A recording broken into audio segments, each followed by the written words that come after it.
Oula, vaste question, parce que déjà, il faudrait qu'on donne une définition de l'archéologie, parce qu'en fait, on peut arriver en archéologie par différentes routes et différentes voies. On l'a vu, on peut être paléontologue, on peut être sédimentologue, on peut être physicien nucléaire, voilà. Par définition, l'archéologie, c'est quelque chose qui est interdisciplinaire, pluridisciplinaire. Vous pouvez faire des études plutôt au niveau des humanités, mais vous pouvez faire également de la géologie, vous pouvez faire de la physique, de la chimie. Et donc chaque personne ensuite, quand il est sur le terrain, devra aussi compléter sa formation. Quelqu'un qui a fait des études d'histoire de l'art et qui va travailler par exemple sur la datation des mortiers dans une église, il va devoir se former en physique, il y a peut-être des choses qu'il ne savait pas. Au final, dans un laboratoire, on a des gens qui sont enseignants-chercheurs ou chercheurs, qui ont donc après un master fait un doctorat, et bien souvent des études post-doctorales même. Et sinon, on a aussi un accès au monde de l'archéologie après un master, par exemple. On peut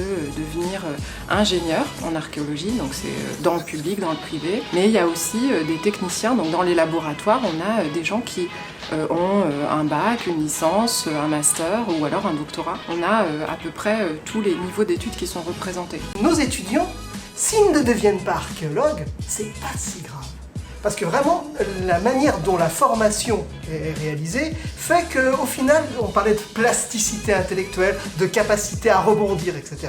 Et donc ces formations en archéologie, elles permettent à nos étudiants de se placer de façon assez judicieuse dans la société.